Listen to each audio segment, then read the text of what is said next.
Sa akin, kinakain o di style? Yan ang ating pag-uusapan ngayon mga idol. And before anything else, gusto ko lamang pong i-shout out si Idol Nisa. Ayan, shout out sa iyo, Idol.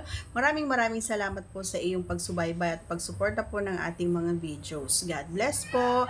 At sa mga bago pa lamang po sa ating channel, please do me a favor, please do subscribe and click our tiny notification bell so that you'll be updated every time we have a new upload videos. Disclaimer din mga idol, ang video ito ay para lamang po sa may bukas ang kaisipan at may malawak na pang-unawa.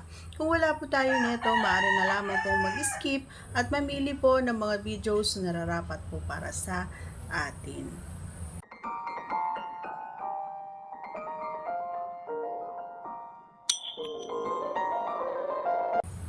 Alright, so sasagutin na natin ang isang katanungan na ito, ano? Alam nyo mga idol, kung bago ka pa lamang sa ating channel, talaga naman ay hindi mo alam ang aking kasagutan. Pero sa mga nanonood ever since ng aking mga vlogs, ang ating mga videos, ay alam na sigurado at panigurado ako ang aking isasagot. Ayaw ko talaga yung D na yon, ayaw ko talaga, pinaka ayaw ko. Ayan. May mga time din naman na nasasarapan ako, may mga time na gusto ko. Pero not mostly of the time, ayaw ko talaga itong di na ito. And gaya ng sabi ko, ito yung posisyon na talaga naman na hindi ko magiging paborito. Yan. So, alam mo na kung aking kasagutan, mas gusto ko yung kinakain. Lalong-lalo na yung tamang pagkain, tamang hagod, tamang, alam mo yon. And, at hindi ginagamitan syempre ng teeth. Dapat dila mo ang humahagod doon. And, syempre, hindi lang naman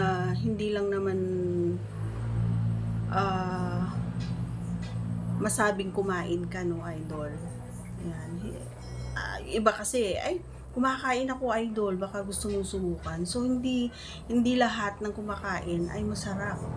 Alam nyo ba yun, mga idol? Kasi, experience natin, no, mga idol, ito, share ko lang, no. Kasi minsan, may mga time na bumababa ang aking partner, pero hindi ko ini-enjoy at hindi ako nasasarapan. Bakit? Kasi nga, parang napipilitan siya. Ramdam ko yung paglafang niya doon. So, alam niyo mga idol, kapag napipilitan po kayo, wag po niyo pipilitin yung sarili niyo. Kasi nga, nararamdaman ng partner niyan. And, hindi niyo makukuha, kumbaga, yung or maririnig yung kanyang big O, or di kaya hindi niyo makukuha yung tamang galaw.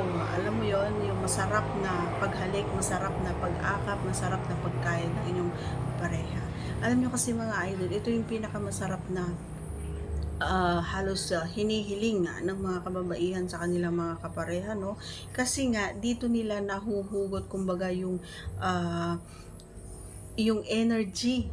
Oo, yan yung umpisa kumbaga na tinatrabaho ninyo. Kahit sa mga babae din naman, ito yung pinakaumpisa na ginagawa natin maliban sa taas, ano? So, pagbabago mo, yan na yung hudyat or yan na yung time para ikaw ay magtrabaho talaga na masasabi natin na worth it naman yung pagtatrabaho mo. So, ibabalik din naman ng partner mo yan kung tama ang pagkain mo dito.